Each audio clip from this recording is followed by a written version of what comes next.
오늘은 이 말씀의 주제가 새로운 피조물, 이런 주제입니다. 지금까지 우리 기독교가 탄생해서 2000년이 지나오면서도 교회들이 이 새로운 피조물에 대해서 아주 가볍게만 타치를 했었기 때문에 우리 신앙인들의 그런 모습이 가벼운, 깡통 두들기는 것처럼 가벼운 모습들로 살고 있습니다. 그 원인은 뱀이 그렇게 하는 거죠. 뱀은 절대 이 세상을 행복하게, 우리를 행복하게 살게 놔두지 않습니다. 뱀의 존재의 목적이 바로 거기 있어요. 우리는 늘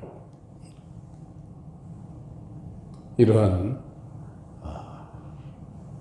하나님의 세계를 바라다 보는데 항상 장애물이, 그것도 우리가 물리칠 수 없는, 사람의 힘으로는 물리칠 수 없는 그러한 장애가 있다는 것, 이게 신앙생활 하면서 우리가 겸손해져야 되고 하나님을 의지해야 되는 이유입니다. 그런데도 조금 신앙생활 하면은 뭐 다 아는 것처럼 되바라지고 껍죽거리고 까불어요.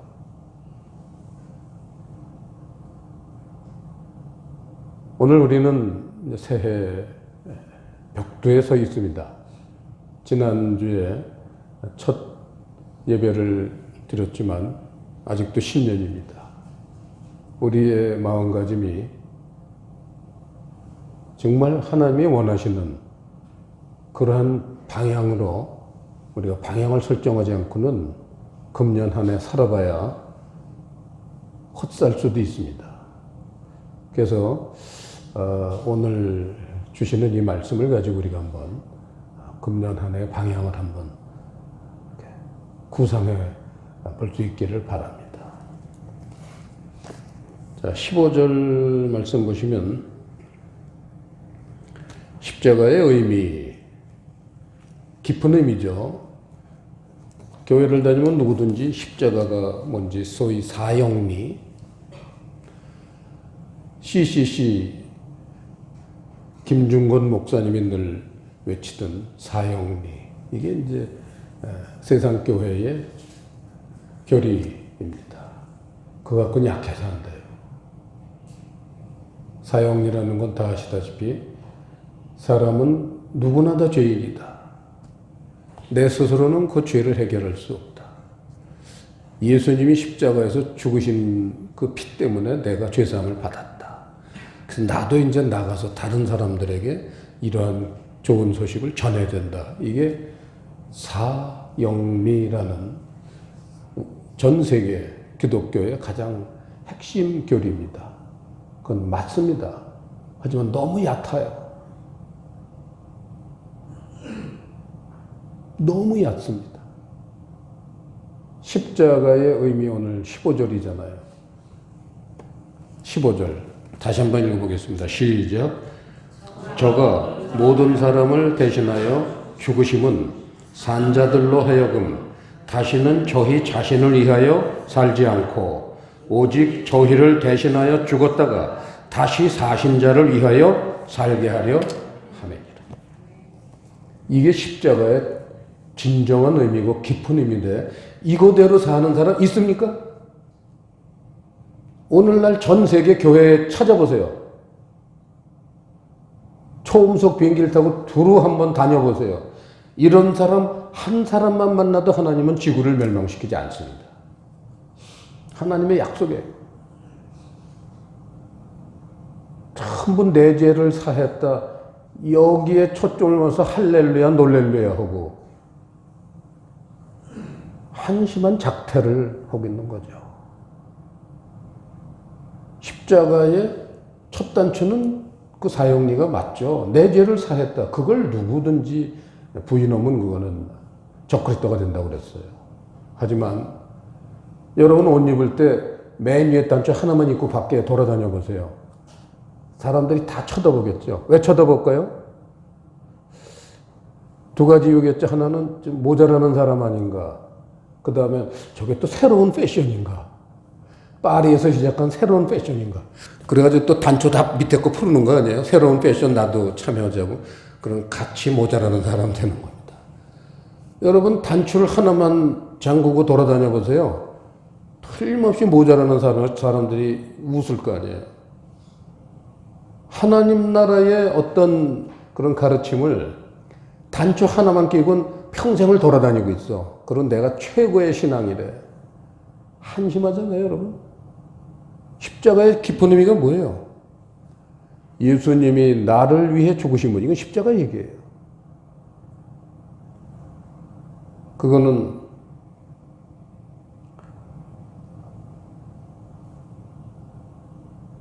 예수님이 대신 죽었기 때문에 우리는 살았다. 근데 그 산 사람의 어떠한 결심을 요구하시면서 대신 죽으신 거냐.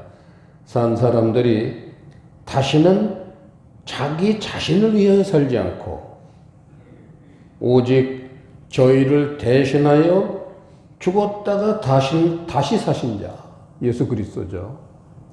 예수 그리스도를 위하여 살게 하려 하기 위해서 나는 십자가에 못 박혀 죽었다. 이게 십자가의 의미입니다. 그런데 예수님이 죽으면서까지 이런 귀한 어떤 가르침을 따르기 위해서 자기 목숨까지 버리시고 죽었다가 다시 사셨는데 예수님의 죽음을 지구상에 있는 교회들은 개죽음 만드는 겁니다. 솔직히 말해서. 신학자고 목사고 다 예수님의 죽음을 개죽음 시키는 거예요. 이걸 알아야 돼. 누가 이렇게 하는 거냐? 사람 잘못 없어요. 거기까지만 알게 해주는 뱀의 조작이란 말이에요. 거기까지만. 자, 그래서 여기에 해결책이 나왔어요. 그 해결책이 뭐예요? 그게 새로운 피조물이라는 거예요. 그 얼마나 중요하겠습니까? 금년 한 해 뿐만이 아니죠. 주님 만날 때까지 가장 중요한 우리들의 명제, 신앙생활의 명제, 새로운 피조물이라는 거예요. 예수만 믿으면 새로운 피조물 됐습니까? 됐다고 선언을 해요. 저도 처음 교회 다닐 때 결진 예수님을 영접했더니 새로운 피조물 됐다고 선언을 해주셨어요. 담임 목사가. 근데 내가 집에 오면서 가만히 생각하니까 하나도 변한 게 없는데 무슨 새로운 피조물이야. 여러분 기도원 금식가라 올라갔다가 경험하신 거 있죠? 기도원 한 3박 4일 그 먹고 싶은 밥도 참고 우리 은경이가 한 끼 밥 참는 거나 같은 거죠. 얼마나 힘들겠어요, 참기가. 자, 3박 4일을 밥을 굶고 금식 기도를 하면요, 자기가 굉장히 신령해진 것 같아요. 하나님의 음성도 잘 들려오고, 세상적인 생각하던 것도 싹 눈 녹듯이 없어진 것 같고, 아, 내가 새로운 피조물 된 것 같아요. 근데 기도원에서 내려오는 버스 타고 5분만 지나가면요, 똑같은 걸 느껴요, 자기가. 요만큼도 변한 게 없는 거예요. 새로운 피조물이라는 건 하나님이 죽으시기까지 하면서 내놓는 새로운 세계이기 때문에 3박 4일 금식기도 했다고 예수님을 영접했다고 그렇게 쉽게 이루어지는 세계가 아닙니다. 그렇게 쉽게 이루어지면 성경이 두꺼울 이유가 뭐가 있어요? 한 5페이지 정도로 끝을 내야지. 그리고 교회라는 게 못할 존재예요.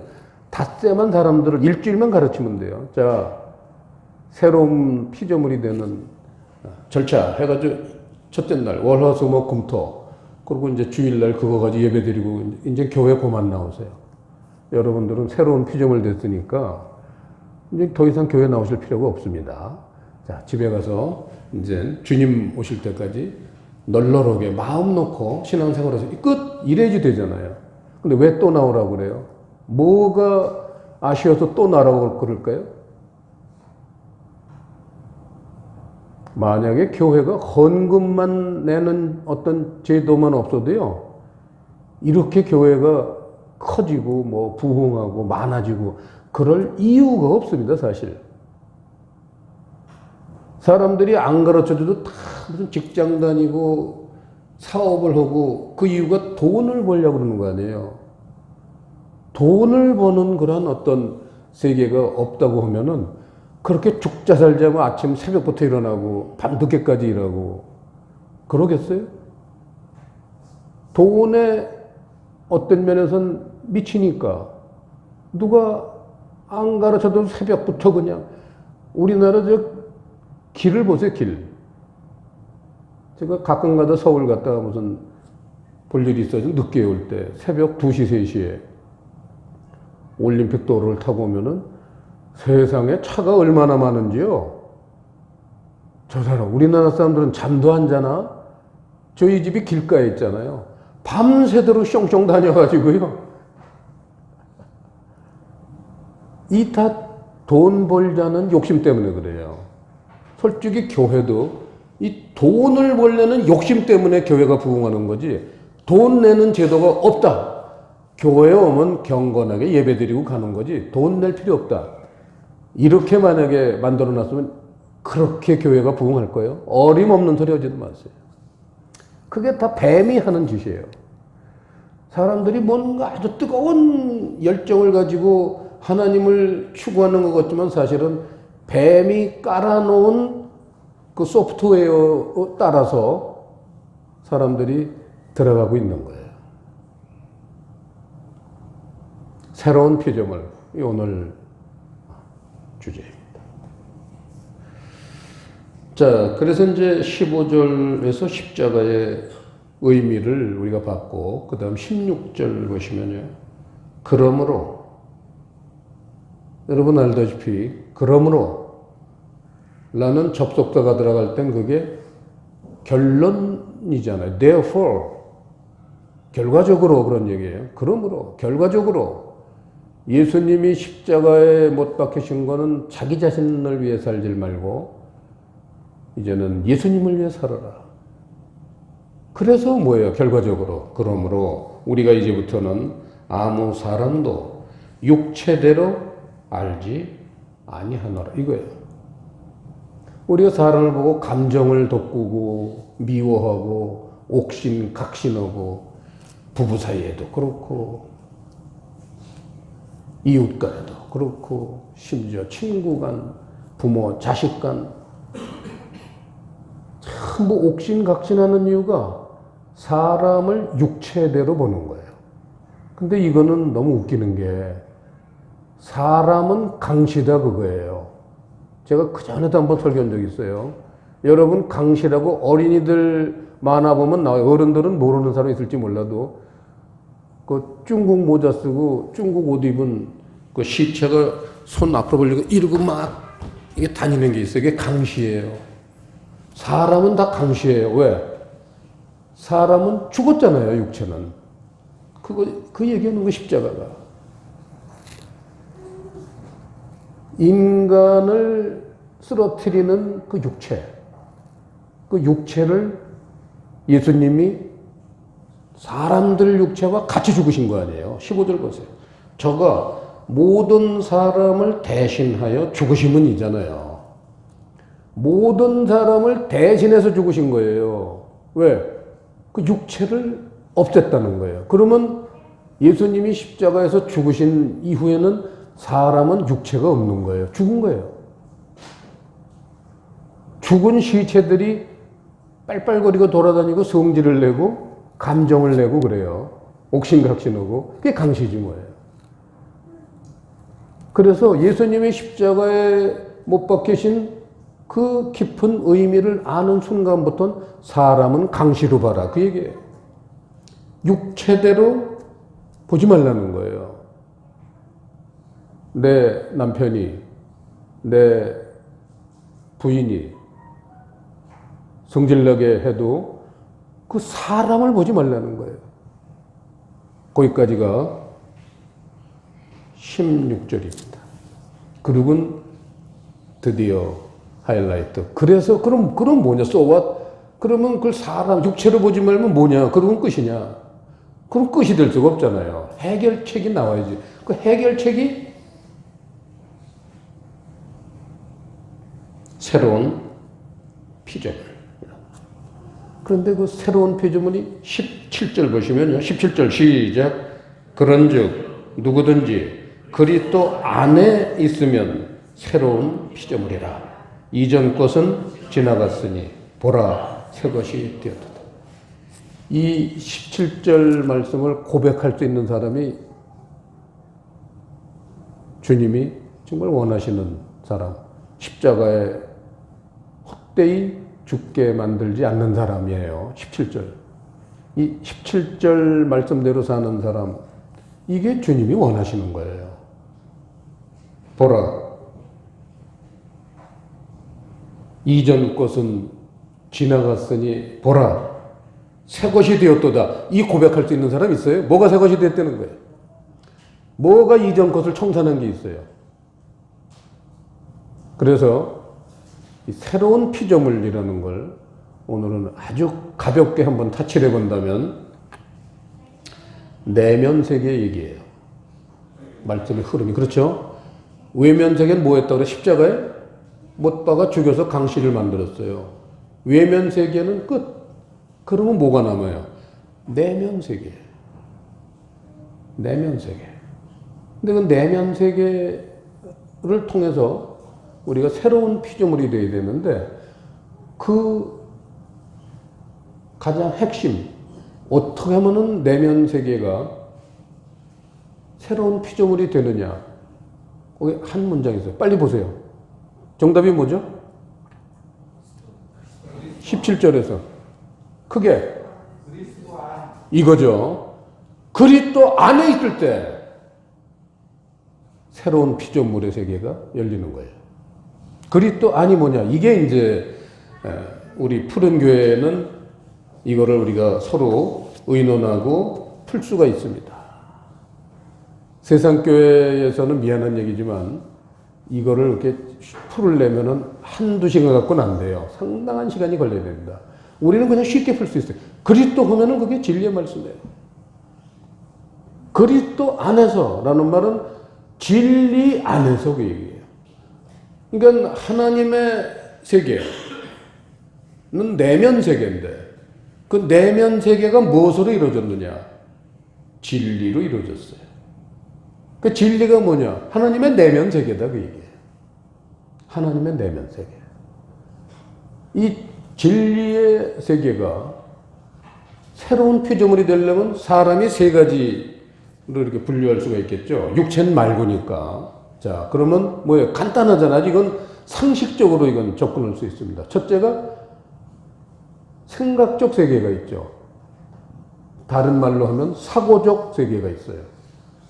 생각하는 것이 달라져야 돼요. 옛날 생각 버려야 돼. 새로운 생각. 이게 진리의 말씀부터 와야 돼요. 그 교훈과 가르침이 와야 돼요. 생각의 세계가 바뀌어져요. 그 다음에 두 번째는 뭐가 있죠? 마음의 세계가 있잖아요. 마음의 세계가 옛날 마음 버리고 이제는 새로운 마음이 돼야 돼요. 세 번째, 영이 있겠죠. 영.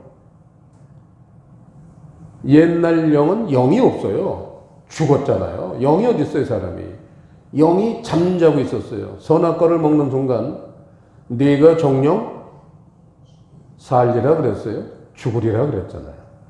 죽은 거예요. 영이 죽었다는 건 하나님하고 교통이 끊어진 거예요. 잠자고 있는 거예요. 그 영을 새로운 피조물은 살려야 돼요. 그 얘기예요. 그 세 가지가 다 어디서 와야 되느냐? 그리스도 안에서. 그래서 그 국회에 가면은 도서관이 있는데 그 대학교 학사 학위 이상의 모든 논문은 학사, 석사, 박사 논문은 국회 도서관에 진열을 하게 법으로 정해져 있습니다.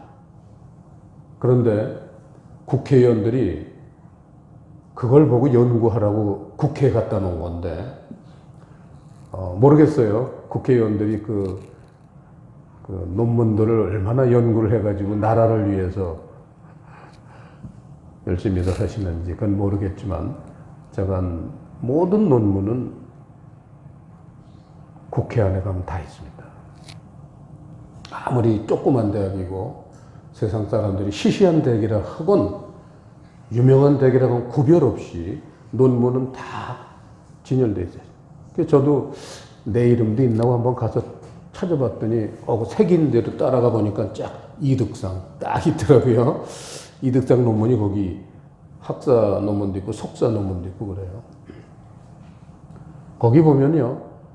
그 신학교 학생들 논문들이 아주 많은데 그 신학생 논문들 중에 그리스도 안에서 라는 제목의 논문이 굉장히 많습니다. 저는 그걸 보면서 제가 그걸 내용을 몰랐기 때문에 그 깊이를 몰랐기 때문에 왜 그리스도 안에서라는 그런 주제를 논문으로 삼는지 잘 이해가 솔직히 안 갔어요. 더 중요한 그런 주제가 많을 것 같은데 왜 그리스도 안에서 시원치 않은 제목을 가지고 이렇게 논문들 장신대, 총신대 사람들 보면 굉장히 많습니다. 그리스도 안에서. 그만큼 하나님이 길을 열어놓으셨던 거예요. 그래가지고 그리스도 안에서 수없는 사람이 논문을 썼는데 그만 새로운 피조물이 되는 단계까지 이르지 못한 거예요. 그 사람들이 목사들이 되고 그랬을 텐데 새로운 피조물에 대한 핵심을 아직도 교회들이 공유하지 못하는 것 보면 논문은 그럴듯하게 제목으로 썼는데 그 깊이는 저분한테 받지 못했다. 그런 생각이 듭니다. 자, 생각, 사고가 바뀌어야 돼요. 잠언서 1장 910페이지 잠언서 1장 1절로 6절까지 말씀. 시작. 다윗의 아들 이스라엘 왕 솔로몬의 잠언이라. 이는 지혜와 훈계를 알게 하며 명철의 말씀을 깨닫게 하며 지혜롭게 의롭게 공평하게 정직하게 행할 일에 대하여 훈계를 받게 하며 어리석은 자로 슬기롭게 하며 젊은 자에게 지식과 근신함을 주기 위한 것이니 지혜 있는 자는 듣고 학식이 더할 것이요 명철한 자는 모략을 얻을 것이라. 잠언과 비유와 지혜 있는 자의 말과 그 오묘한 말을 깨달으리라. 하나님 말씀을 깨달아야 된다는 얘기입니다. 그게 진리의 세계예요. 진리의 세계를 깨달아야지만 7절이 시작이 돼요. 7절 보시면 여호와를 경외하는 것이 지식의 근본이오늘 미련한 자는 지혜와 훈계를 멸시하느니라. 8절 내 아들아 네 아비의 훈계를 들으며 네 어미의 법을 떠나지 말라. 아비의 훈계 이게 진리예요. 어미의 법 사랑이에요. 진리와 사랑.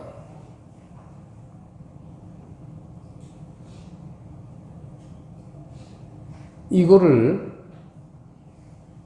쭉 나왔지만 지혜롭게 하고 명철하게 해서 그 진리를 깨닫게 하고 나면은 하나님을 경외하게 된다.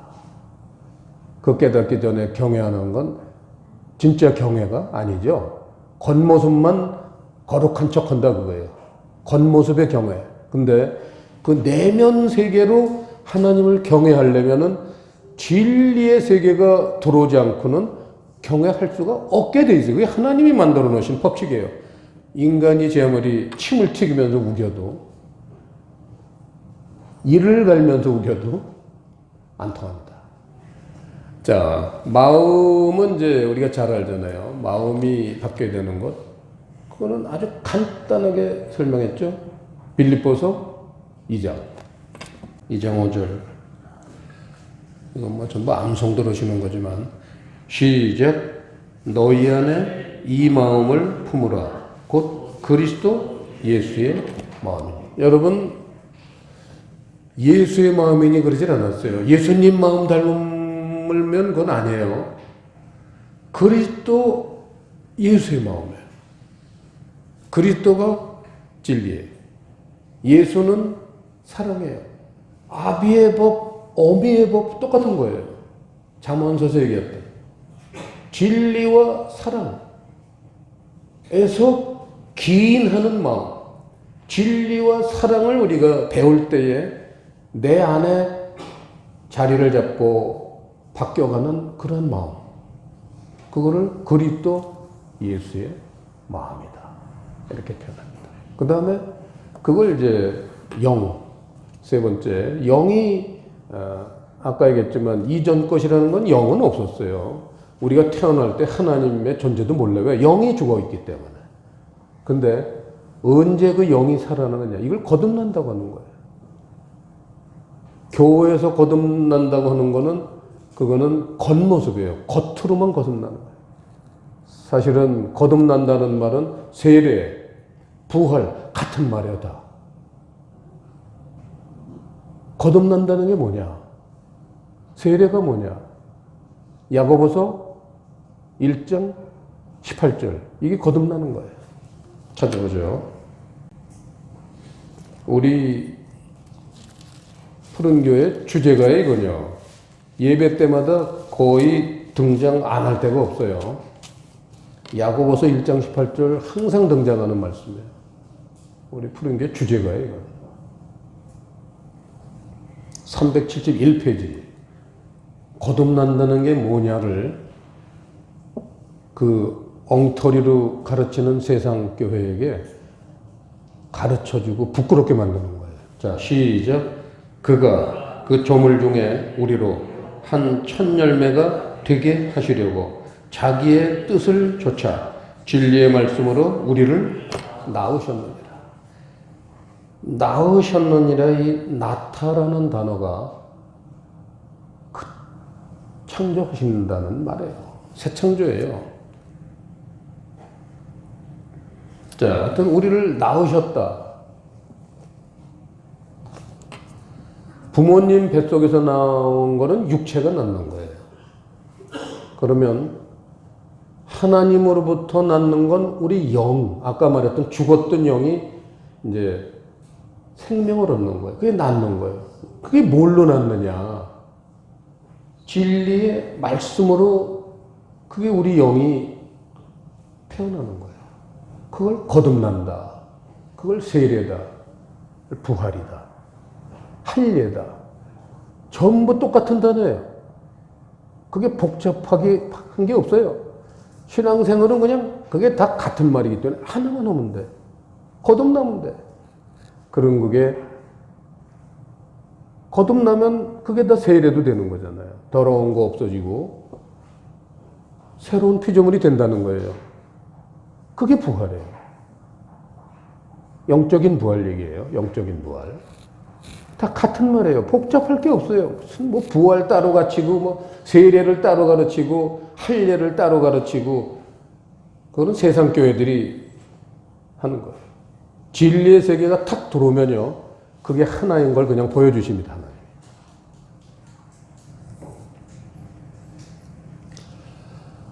그래서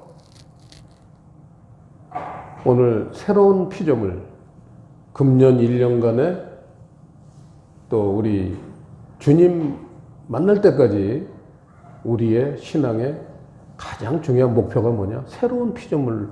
내가 얼마나 그게 지금 진도가 나가고 있나? 그 진도를 항상 체크해야 돼요.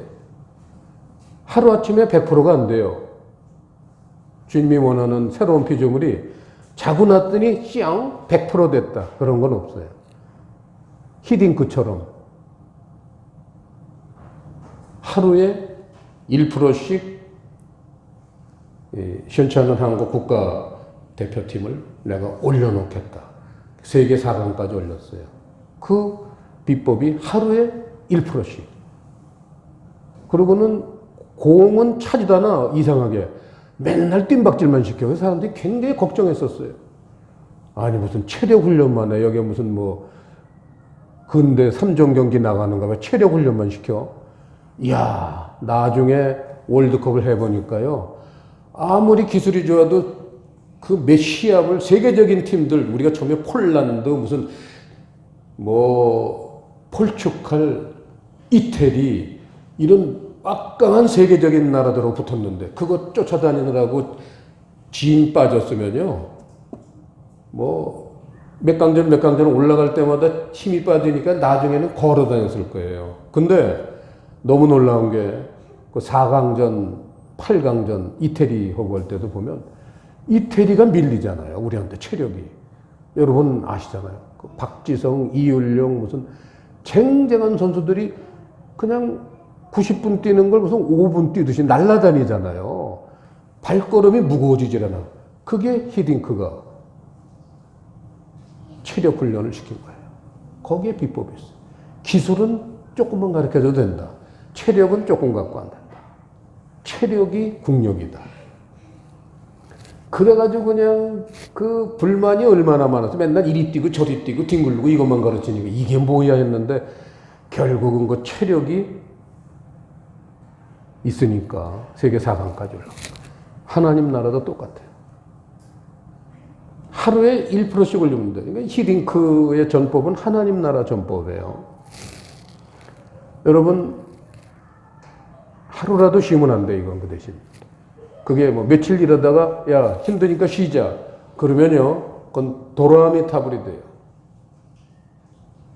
잠시도 하나님의 나라에 대한 이 새로운 피조물에 대한 소망은 멈출 수가 없어야 돼요. 늘 우리 내면 세계에 잠재되어 있어가지고 그게 계속 가동이 되고 있어야 돼. 끄면 안 돼. 컴퓨터를 켜놔야 돼요. 내 내면 세계 컴퓨터를 켜놔야 돼. 그럼 오늘은 어떤 세계를 내가 받아들일까? 오늘은 주님의 말씀을 통해서 어떤 것을 내가 교훈을 삼아야 될까? 오늘은 하나님과 기도를 하면서 어떤 가르침과 어떤 지시와 어떤 교훈을 얻어야 될까? 모든 생각하는 거나 마음을 품는 거나 그런 영적인 세계 모든 게 다 시시각각으로 그러한 하나님의 1% 전법 1%씩 올라가면 되는 거예요. 그러니까 눈에 안 띄어요. 1%씩 올라가는 건 눈에 안 띄어요. 눈에 안 띄어도 좋아요. 우리 어린이들 보면 이설경 군 생전 키 안 자랄 것 같았어요. 맨날 조그매. 근데 요새 이렇게 보면 언제 자라는지 모르는데 이렇게 보면요 많이 커 있어요. 물론 다른 애들 평균 키에는 아직 조금 모자랄 수도 있어요. 하지만 그 자란다는 거, 뭐 성장판이 멈췄다는 말도 있고 그랬어요. 이렇게 잘 안 자라니까.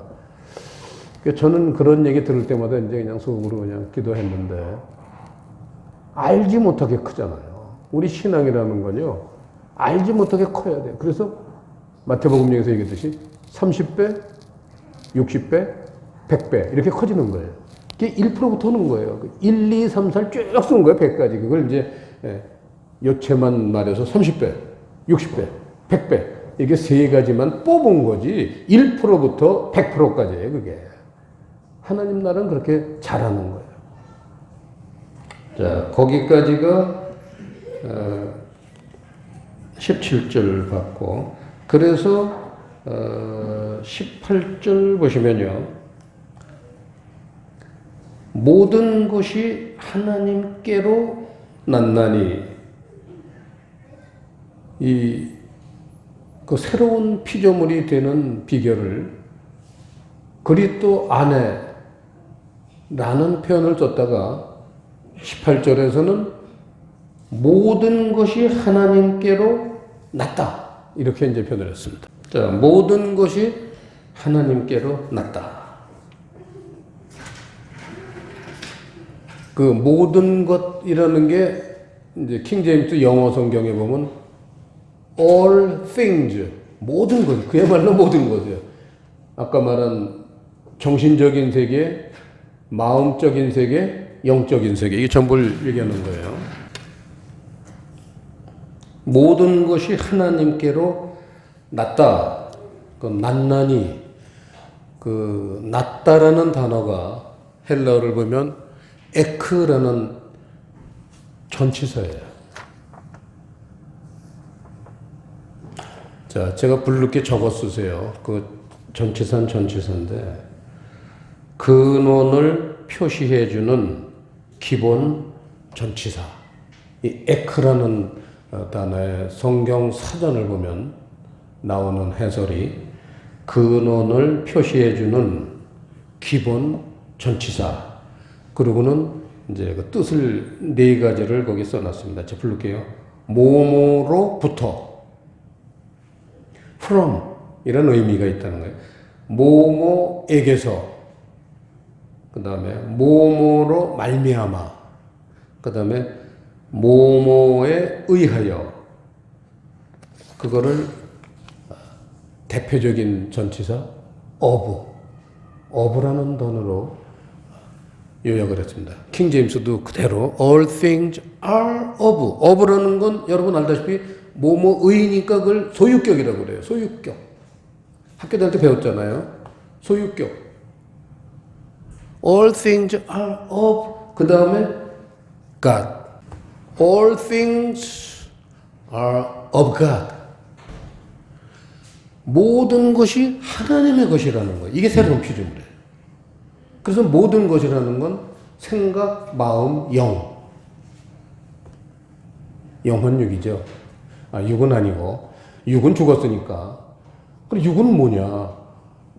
이러한 모든 것이 새로운 피조물이 돼서 그거에 지시를 받는 육체.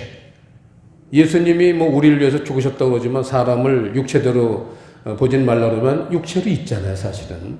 그러니까 그 죽지 않은 육체는 보지 말라는 거야, 그건. 그거 상대하지 말라는 거야. 성질 낸다. 그거 절대 상대하지 말라는 거야. 그냥 주여, 저 사람을 불쌍히 여겨주세요. 주여, 저 사람에게도 복을 내려주세요. 이렇게 속으로 기도하라는 거야. 그러면서 나는 어떤 육체가 되어야 되느냐? 그런 모든 것들, 생각의 세계, 마음의 세계, 그런 영의 세계가 새로운 피조물이 돼서 그 새로운 피조물이 된 그 지시를 받는 육체. 그게 부활이야, 사실은. 그게 육체의 부활이에요. 그래서 그전에는 영혼의 부활이 먼저 있어야 돼요. 영의 부활이. 영의 거듭남이 먼저 있어야 돼요. 영이 거듭나고 나면 그 다음에 육체의 부활. 내 육체가 옛날 같지 않아. 그저 세상 좋아하고 내 자신만을 위해서 살던 그런 육체가 아니라 영의 지시를 받아야 돼요. 근데 세상 사람들은 육체의 지시를 받아. 거꾸로. 마음이. 그렇잖아요. 육체가 하자는 대로 내 자신을 위하자. 등 따숩고 배불르자. 남은 옆집에서 뭐 몇 끼를 굶어서 죽어 나가 자빠지건 말건 나하고는 관계없다. 나하고 뭐 호적이 뭐 같으냐 뭐가 같으냐. 나하고 관계없다. 이렇게 살자. 그렇게 우리를 이끌어가는 게 뱀이란 말이에요.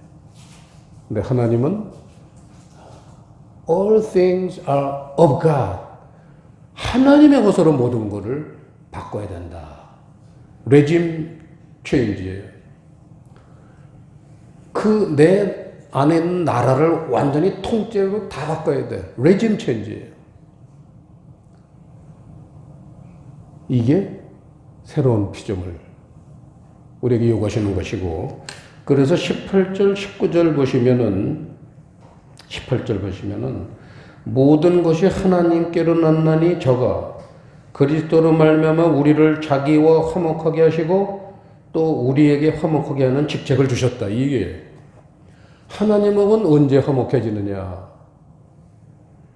우리의 그런 모든 내면 세계가 하나님의 세계로 새로운 피조물이 됐을 때 하나님하고 화목하게 되겠죠. 그건 당연한 거죠. 하나님하고 생각이 다르다. 하나님하고 마음이 다르다. 그런데 하나님하고 화목하게 지낼 수 있겠어요? 그 나라 꼴을 요새 보면 참 웃기지도 않지만 그게 생각이 다르고 전부 마음이 다르니까 그게 이제 여러 정당으로, 그 민주주의는 다당제예요. 관계없어요. 서로 생각이 다르고 마음이 다른 거는 그거는 우리가 문제 삼으면 안 돼요.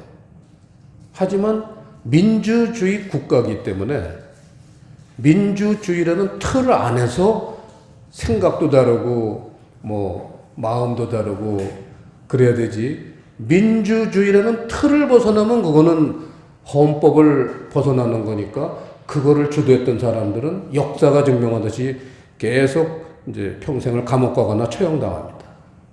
우리나라 대통령 곱게 그만둔 사람 몇이나 돼요. 다 쫓겨나거나 다 처형당했잖아요. 그 이유가 민주주의 틀을 벗어나면 안 돼. 하나님 나라도 마찬가지다. 하나님 나라 틀을 벗어나 있어. 근데도 자기는 신앙이 좋다. 뭐에 으쌰으쌰. 교회들이 숫자만 믿고 여기 숫자가 나옵니까? 한심하게 지금 어디로 가고 있는지 교회가 이렇게 바로 가지 못하기 때문에 새로운 피조물이 못 되기 때문에 하나님이 뜨거운 징계를 지금 내리십니다. 어디까지 갈지 저도 궁금해요. 불안하고 두렵지만 궁금해요. 어디까지 치시나? 공사국가 만드실 때까지 치시나? 그래서 이스라엘처럼 70년간 북한이나 중국에 노예 생활 하게 하실 건가? 할 수도 있어요. 이스라엘도 했으니까. 우리는 몇 년 전부터 얘기합니다. 요새 정치 무슨 판 보고 제가 얘기하는 게 아니에요. 우리는 벌써 몇 년 전부터 이런 것을 예언을 하나님이 하셨습니다. 하나님의 원하는 새로운 세계, 새로운 피조물, 그 세계를 추구하지 않으면요, 하나님이 계속 치시는 거예요. 세계 10위까지 올라갔던 경제, 앞으로 200위까지 내려갈지 아무도 모릅니다. 저번에도 보니까 216위로 내려갔더라고요, 뭐가. 벌써. 먹고 살기 힘든 나라 될 겁니다. 그래서 제가 그전에 한번 농담으로 그랬죠. 희망을 갖고 살 그런 이제 나라가 아닐 수도 있다, 우리나라가. 이대로 간다면 얘기죠, 이대로 간다면. 하지만 새로운 피조물만 되면 달라지는 거예요. 새로운 피조물이 몇 명이 되냐. 하나님은 그거 세는 재미로 멸망시킬 수가 없는 거예요. 자고 났더니 얘들이 새로운 피조물이 또 일어나네. 또 생기네. 또 생기네. 아유, 재밌다. 기록해야지. 1월 12일 몇 명. 1월 13일 몇 명 될까? 너무 궁금해가지고 멸망을 시킬 수가 없어요. 공산국가로 만들 수가 없어. 그래서 제가 교회에 하나님이 징계를 하시는 거지 세상을 하는 게 아니다. 그거예요. 그래서 이제 이러한 메시지를 좀 더 금년에는 강력하게 네가 선포해라. 그래가지고 제가 밖에 나가서도 이거 이상으로 제가 강력하게 선포합니다. 하지만 세상 나라 얘기는 안 해요. 잘못하면 정치적인 목사다. 전부 마귀가 지금 나라 걱정하는 거를 정치적인 목사다. 이렇게 얘기를 해가지고 상당히 큰 교회들 목사님들이 교회가 정치에 개입하는 거 아니다. 그걸 요새 손보고 다니고 있더라고요. 그건 아니에요. 교회가 나라 걱정을 해야지. 나라 걱정 누가 해줘요? 일본이 해줘요? 저 게다짝들이 우리나라 걱정해 줄 것 같아요? 저 짱깨들이 우리 걱정해 줍니까? 저 로스깨들이 우리 걱정해 줍니까? 우리나라를 누가 걱정하겠어요? 저도 대한민국 국민 중에 한 사람이에요. 주민등록증이 있어요. 주민등록증 있는 사람이 우리나라 걱정을 해야지. 그걸 무슨 정치에 개입하면 안 된다.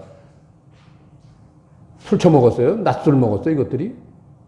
마약 먹었어, 목사들이? 큰 교회 목사들이 특히 이러고 돌아다니고 있어요. 뒷조사해 봐야 돼. 마약 먹은 것 같아. 아무래도. 뭘 먹었어? 내가 보기엔 먹었어. 가슴 아픕니다. 마귀가 저는 마약을 먹었든지 자간 뭘 먹었어요. 어제 제가 광화문 집회에 안 나갈 수가 없어서 10월 3일 우리 교회가 기도를 나간 이후로 어제는 이거는 나가야겠다. 국민의 한 사람으로서 나가야겠다. 나갔습니다. 우리 고대교 동창 26명이 나왔어요. 여러분 우리 동창이면 나이가 몇인지 아시잖아요. 세상에 낮 12시부터 세종대왕 동상 앞에 항상 거기서 모여요, 우리 동창들이. 와, 한 4시 반까지 거기 서 있는데요. 우리 사모님이 아주 두꺼운 그 외투를 사줬잖아요. 그 독바라고 부르나 뭐라고 그런지 모르겠는데 연예인들 왜 길게 입는 거 그거 입고 나갔는데도요. 와, 한 2-3시간 지나고 나니까 오한이 나기 시작해. 발바닥부터 이제 시려오고, 와, 하체가 얼어오는데 못 견디겠어요. 그래도 다들 참았어요. 그리고 4시 반부터, 한 30-40분간 청와대 입구, 경찰이 바리케이드 쳐서 더 이상 가지 못하게 막아놓은 데까지, 거기까지 이제 돌아서게 왔어요. 그러니까 돌아오니까 5시 반. 그러니까 12시부터 5시 반까지 5시간 반을 제가 한데 서 있는데, 오늘 설교를 할 수 있을지 모르겠다 싶었어요. 아주 탈진했고, 기진맥진해서 이제 우리 전도사님이 그 구례역까지 픽업을 와서 다행히 아주 좋은 차를 타고 시동도 꺼지지 않는 차를 타고 집에 갔습니다. 그러니까 이제 푹 잤더니, 자고 일어나니까 말짱해요. 약간 이제 체력은 좀 빠졌지만 말짱해요. 그래서 이제, 주신 말씀, 지난주에 주신 말씀 오늘 이제 선포했습니다. 여기까지입니다. 금년의 목표는 한번 따라 하시겠습니다. 새로운 피조물이다.